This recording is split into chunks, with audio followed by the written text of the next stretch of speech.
All right, here we are again, and now we're all the way up to lecture 22. Today we're going to be talking about the expansion of slavery in the Missouri Compromise. So what we're going to be dealing with is spending a little bit of time talking about slavery itself as it existed in the early 19th century and moving into the mid-19th century, and then the challenges, especially the key challenge that is going to come about as a result of the desire for people who own slaves moving into the Western territories. So, this will deal with the essential question, analyze the conflicts that arose as a result of the extension of slavery into the territories, which has to do with key concept 4.3.3 in your AP guide. Now we got to understand that during this time, as we already know, we've kind of figured this out a little bit. Cotton is becoming king. Cotton is becoming the chief export of the United States. Most of our exports are going to be cotton exports. Cotton is also going to be a key ingredient of growing our own industrial base in the Northeast. So cotton was an important export. It was also a raw material as a foundational element of the American economy, which means that during this time, ironically, during a time in which slavery should have been dying out, it had been already started to die out in the North. But during this time, it is actually going to become kind of entrenched in the South, and this is going to be a huge problem. These consequences of this cotton-based society is it's actually going to increase the demand for slavery, despite the fact that cotton was a very lucrative crop, and the cotton gin made the extraction of seeds from the cotton balls, the little cotton puffs, easier. It didn't make picking the cotton easier. It didn't make moving the cotton easier. And for that, you need labor. Cotton was very labor intensive. So in order to be competitive on the market, the slaves became of very high demand. Also there was as a result of, I'm having a hard time, but it's Thursday. It's Thursday. Thursday, I can never think on Thursday. Anyway, the expansion of cotton. Cotton was a relatively lucrative crop, and because cotton was a relatively easy, safe investment, other investments are going to kind of take a back seat in the South. So, for instance, whereas in the North, there was a tremendous amount of investment in our industrial infrastructure and the building of factories. In the South, not so much. Cotton was the safe investment. Cotton was the safe deal. So a considerable amount of land and resources and investment capital is going to be placed into growing and building cotton. So, so here I have a little division here. So, we have decreased resources for investment in other areas, such as industry, and under one, I would probably say that cotton was a fairly safe investment. You knew you were going to make money from cotton. There was also increased desire to expand territory. Look, cotton is going to play out these fields. These fields are going to need to be replaced, which means spreading into other territories, moving into the West. If you're planting the same crop over and over and over again, as was the case with cotton, you were going to end up with depleted soil, depleted lands. And since the investment was in cotton, there wasn't much incentive to grow other crops. You didn't want to plow down your cotton crop and then plant another crop in order to, cycle through these, through the crops, do that crop rotation thing. No, you're planting the same crop over and over and over again, and this is going to start to play the fields out. You're going to have to move westward, and also it's going to create regional differences between northern states, which had largely abandoned slavery, which had by 1820 had completely abandoned slavery, and southern states, which had become very dependent upon slavery. I mean, we had an inherent contradiction going on in the United States at this time. The United States was a nation, on one hand, founded on principles of freedom and liberty, and on the other hand, the United States was a society that was economically dependent upon slaves. And this is going to create a huge problem. It's going to create a huge contest between people who become morally and, in some cases, militantly opposed to slavery in a country that espouses freedom. But on the other hand, you have folks who are going to be just as militant about defending slavery because that is where their bread and butter is. So the advent of cotton is going to have some huge problems with regard to slavery. Being a slave, well, interestingly enough, as you know, according to the Constitution, the United States was going to back out of the slave trade in 1808, and that's exactly what the United States did. Unfortunately, this does not make things better for the slaves. In fact, it can be argued that coming out of the slave trade made things a lot worse. On the one hand, it increased the value of the slaves. Slaves became a valuable commodity. But on the other hand, they also became a tradable commodity. There were very, very little slaves being brought in. Still some slaves being smuggled in from the already existing slave trade. But for the most part, any new slaves that were going to end up in the slave market were going to have to be slaves that were born in the United States. So think about the kind of situation that this sets up, where you have a commodity of people. In which you're going to buy and trade people, and it was not an uncommon thing. Slave traders would oftentimes split up families and break them up, sell children off to other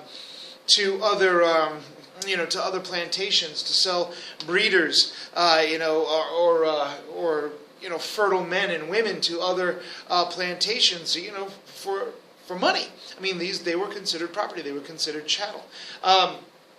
There's even speculation in slaves and in the value of slaves. So, and oftentimes, of course, these slaves are being sold from established slave territories into less established. In other words, they're being sold into the deeper south. In other words, they're being sold down the river. Living in the slave system, well, if you happen to be a slave in a farm which was planting a diversity of crops, that was still a food-based system, there was a little bit more flexibility for you. But cotton production was especially onerous, and cotton production also was a year-long process. There were, I believe, 2 crops a year, and it was very, very staged and very, very organized. And some very intense pressures were put on, especially the people in the cotton plantations. Oftentimes, the slaves were organized into work groups, chained together. Oftentimes, this was known as the gang system. They would go out as groups to have a certain amount of cotton.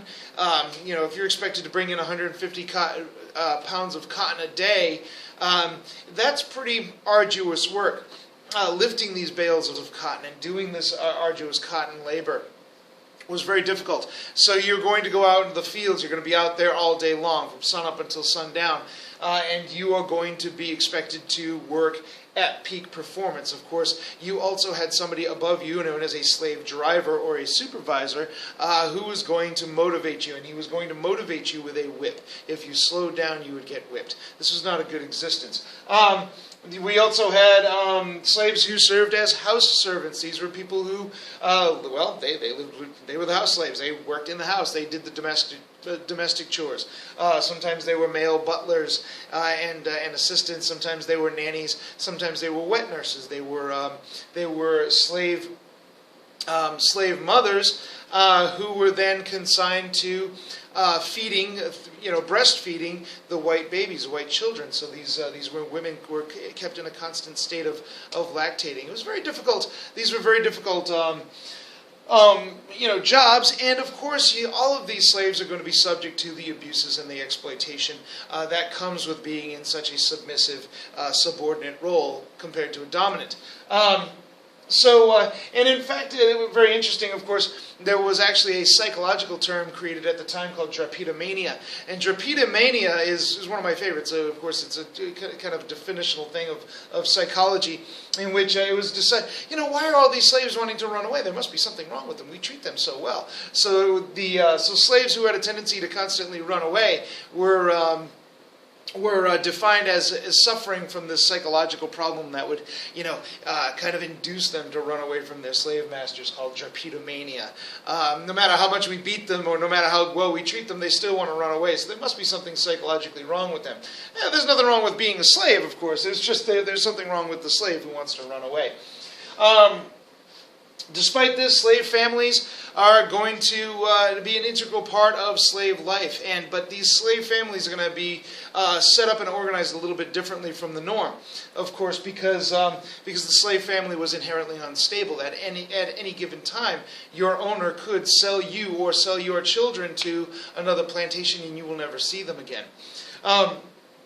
So African Americans who were in slavery at this time are going to develop a more communal association of family. They're going to incorporate non-blood family members into their larger family institutions, and they're going to take care of each other in that way. So there's a tremendous amount of overlap at this time between slave families and slave communities. And that's going to translate over into African American culture as we end slavery and move into other social arrangements. We also start to see some interesting developments going on with regard to slave religion. Of course, many of these African slaves are going to end up adopting Christianity. At first, they're going to be encouraged to read the Bible and to Christianize this. This becomes a kind of an integral part of the assimilation of these slaves into American culture. Of course, this is going to be this is kind of an interesting idea. Later on, of course, the idea is going to be, well, let's not let them read anything, especially even the Bible. But during this time, Christianity is going to spread, but it's also going to spread in conjunction with traditional African cultures and traditional African religions, especially for the Africans reading the Bible. African Americans reading the Bible were especially interested in the Book of Exodus, of course, the liberation, the freedom of the Jewish people, and in that process by which the Israelite slaves are going to become free. So sometimes reading these Bible verses became part of African American slave resistance. And speaking of resistance, of course, we have to talk about Harriet Tubman. We have to talk about Nat Turner. There are many ways for slaves to resist. Their slavery. Many times slaves would try to slow down the work. They would damage their tools. They would cause problems for the slave owner and kind of claim ignorance. I'm sorry. I just you know me. I'm just a slave, so you can't really count on me for anything.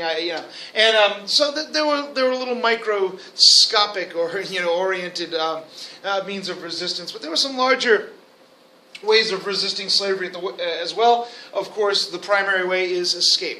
Now, this was a huge problem. It was actually written into the Constitution. So we know that escaping slaves who were running away, were a huge problem, during this time. And there was a fugitive slave clause added to the Constitution, whereas if a slave were to run away and escape into free territory, that the people in that territory would have a constitutional responsibility to return those slaves to their owners. But that didn't stop activists and stop abolitionists. We talked about abolitionists in an earlier video. That didn't stop these people from putting together a top secret network of people that were up there to help runaway slaves escape from these southern slave states. This was known as the Underground Railroad. Of course, the most famous of the conductors of the Underground Railroad was Harriet Tubman. But please understand, I'm always surprised that I have to explain this, but the Underground Railroad was not necessarily really underground, nor was it really a railroad. It wasn't a train that you could get on and move to. No, the Underground Railroad was a series of pathways and secret trails that runaway slaves could be led to in order to keep themselves safe on their way to the northern free states, or ultimately all the way to Canada. People were, like conductors, would actually go into the south, help the slaves run away. There were also people who lived in stations, who were considered to be station keepers. They ran the safe houses. We're going to take a look at one of those safe houses in just a moment. And then, of course, there was open revolt. Escaping was good. But there were folks out there who just really, really wanted to get rid of slavery, and they were going to do so openly through open revolt. A couple of these folks, Gabriel Prosser and Denmark Vesey, Prosser in 1800, Denmark Vesey in 1822. They're not going to be successful at this. In fact, none of the slave rebellions are going to be successful, but Vesey and Prosser are going to be especially unsuccessful because their plots are going to be discovered before they actually are able to carry the plot out, which of course increases the level of risk among the perception of the level of risk among Southerners, and the idea that we're going to patrol even more. We're going to kind of lock down and clamp down on our slaves even more. But that's even going to get even worse with the rebellion of this gentleman here. Let's see if my magic pen is working for me here.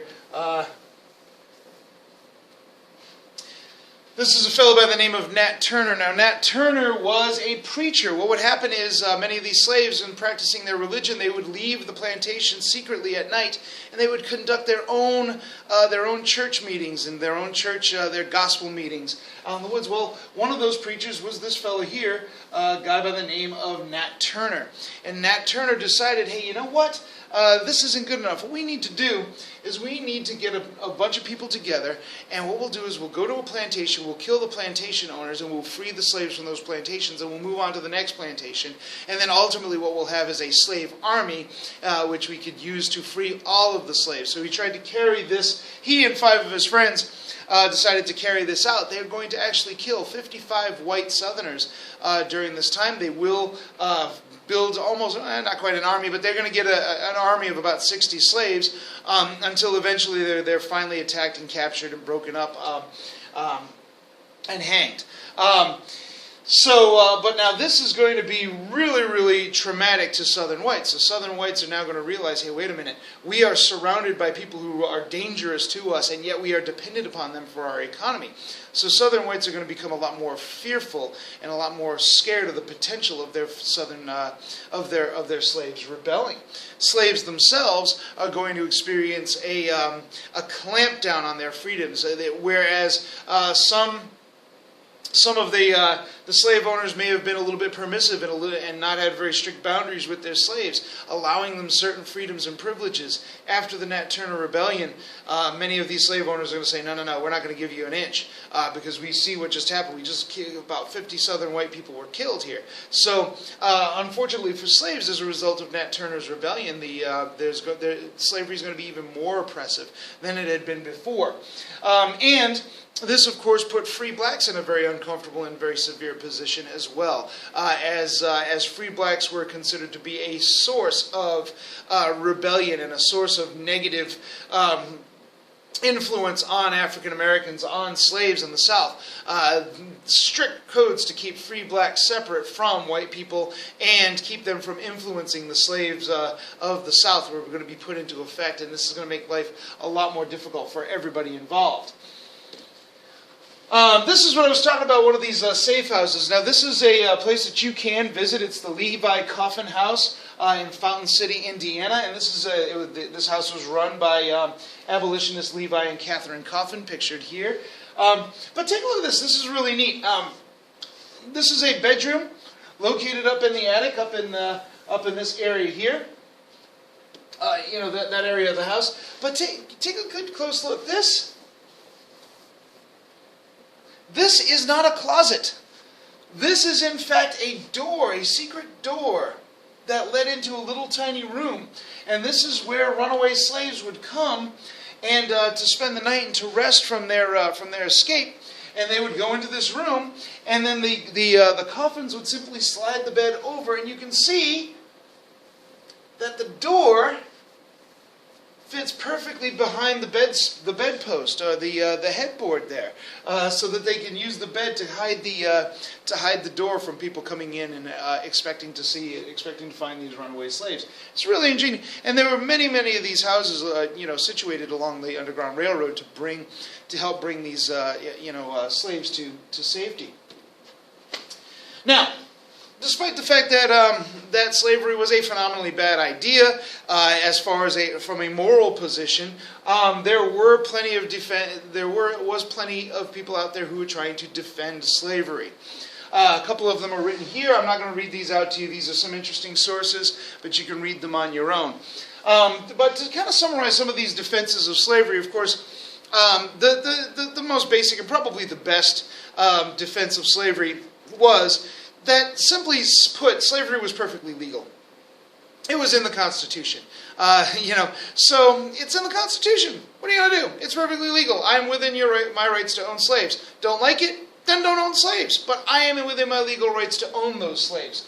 That's what I refer to as the legal defense. It was also a traditional defense. Hey, look, slavery's in the Bible. Our heroes of the Bible owned slaves. It's ancient Greece and ancient Rome, the prototype cultures of our society, were slave cultures. And these were great societies. These were great cultures that created great things and have a tremendous legacy, and they were run by slaves. They were slave societies. So there's that traditional argument. There's also the comparative defense, which we're going to get into, and which I'm going to show you an example of in a moment. But basically the comparative defense is, hey, look, our slaves are much better off down here with us than your factory workers are up in your northern factories. So there was the comparative defense. And then, of course, there's what I call the patronage defense. In other words, hey, look, our slaves are practically part of the family. Our slaves, we treat them well. We love our slaves. They love us. And what would these slaves do, if we were to let them go free? We take care of them. And they wouldn't know how to take care of themselves if they weren't slaves. It would actually be cruel for us to free our slaves and let them try to take care of themselves. They would suffer and die. But at least with us, they have people who are going to take care of them and provide for them, because clearly they can't provide for themselves. And then ultimately, of course, there was the self-defense defense. If we let them free, they're going to kill us. So we don't want to do that. Oh, well, there might be something to be said about the self-defense defense. The reality is no matter what the defenses were about slavery, the reality was that a large segment of the American economy was dependent upon slavery. That's not to say that the cotton wouldn't have gotten picked if it weren't for the slaves, but it meant that you were going to have to pay somebody to pick that cotton, and that meant less profits for very wealthy people. Now, especially after Nat Turner's rebellion, a lot of people in the South were saying, hey, you know what? There's a conspiracy going on to try to rouse up our slaves. They would be perfectly happy and content being slaves if it weren't for these outside agitators. So there was a strict censorship was put into place, and even in Congress there was something that was added, I believe it was 1836 or so, called the gag rule, in which it was decided we're not going to talk about slavery. We're not going to talk about it. We're not allowed. We're going to, it's against the rules of the chambers of the Senate chambers or the House chambers to actually even talk about this particular issue. So now let's take a look at this image here. This is a really great image, which kind of highlights one of the defenses of slavery that I've given, namely the comparative defense. Here we have, of course, a bunch of Southern slaves. There's the slave master with his wife looking over these slaves, and these slaves, of course, are in the background, and they're all happy and dancing around and perfect. It's a perfectly wonderful life. It's a healthy outdoor lifestyle. We also see the existence of old slaves. Old slaves are an indicator that these slaves are well taken care of, that they're going to live to a ripe old age. As opposed to, say, now, remember this is, they're showing us England, probably because England was more industrialized at this point, and this is kind of what a lot of northern industrialists were aspiring to.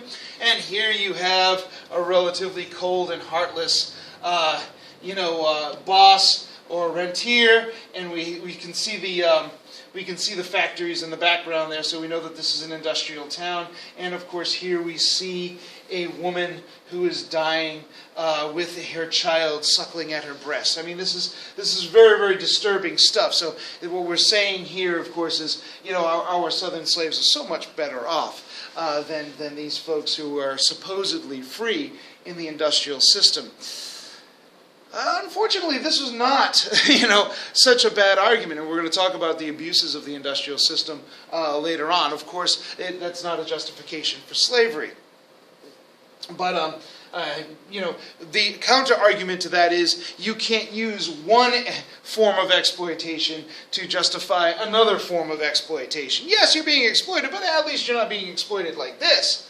Well, that doesn't quite cut it, when you start talking about these moral arguments. Anyway, either way, the bottom line is a lot of people were having these moral qualms with regard to slavery, and at the same time, there were a lot of people who were trying to expand slavery. So where you have people who want to end slavery and people who want to expand slavery, you're going to have problems.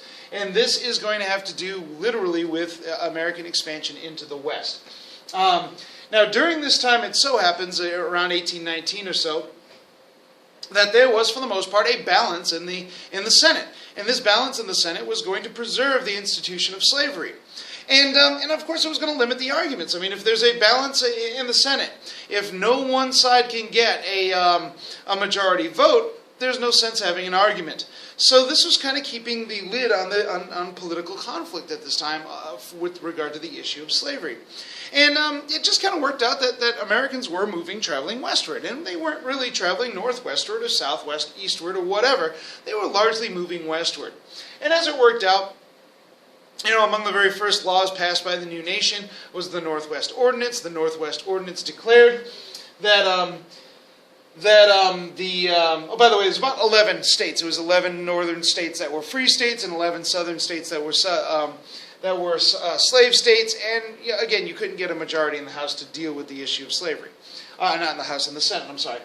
Existing law, the Northwest Passage had outlawed slavery in the Northern Territories, in the Northwest Territories. But the Southern Territories, those territories south of the Ohio River, were open to slavery. And there was considerable expansion of slavery into those areas. But now what's going to end up happening? Well, the Northwest Territory, of course, leads to the Louisiana Purchase. And again, it's understood that the Southerners are going to move south and maybe even start to move a little bit into Texas. This is going to be a problem, but we'll talk about Texas later on. But also, during this time, it just so happened that many Southern slave owners moved into the territory of Missouri.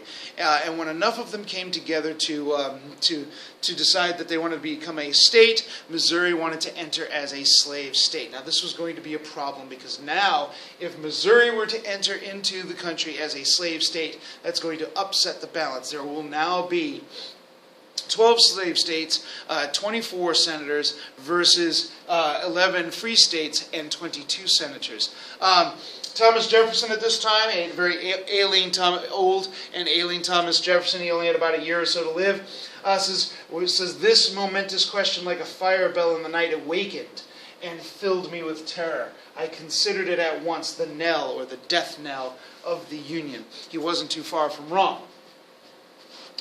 So now what do we do? What do we do? Northerners are not going to accept Missouri as a state.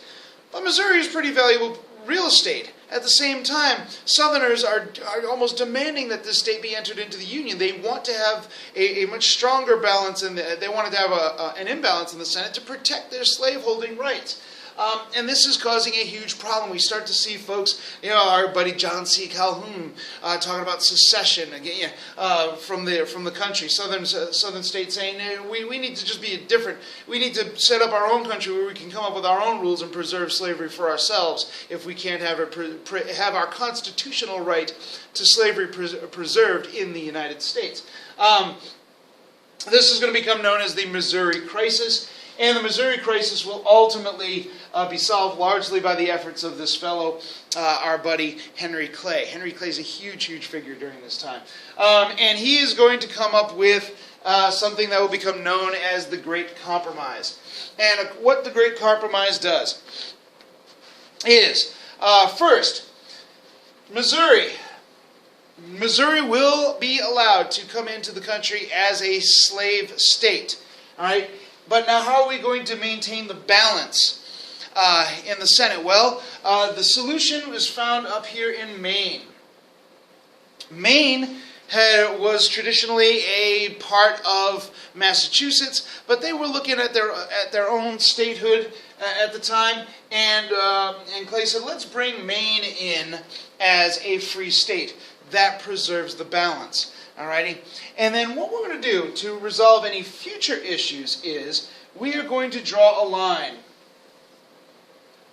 Oops, I drew the line too far. Well, we're going to draw the line across the Louisiana Territory called the 3630. Now, this 3630, 36 degrees, 30 minutes north latitude, is going to be the southern boundary of Missouri.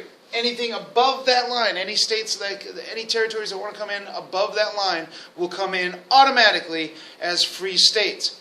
Those states south of that line will come in as slave states. Well, of course, you can kind of see the problem already. This is the land that's available for slave territory, and this is the land that's available for free territory. Well, it so happened that this Arkansas territory was more likely to come into the Union sooner than these territories here, but that is irrelevant. We can see right off the bat that the Missouri Compromise is at best a temporary measure, but it did work. It kept the Union from dissolving at this point, and much to the credit of Henry Clay. However, as we're going to see in the very near future, our desire for manifest destiny, our desire for further Western expansion, and our inability or unwillingness to deal with the slave issue is ultimately going to lead almost to the country's demise. So until we get there, I will say goodbye.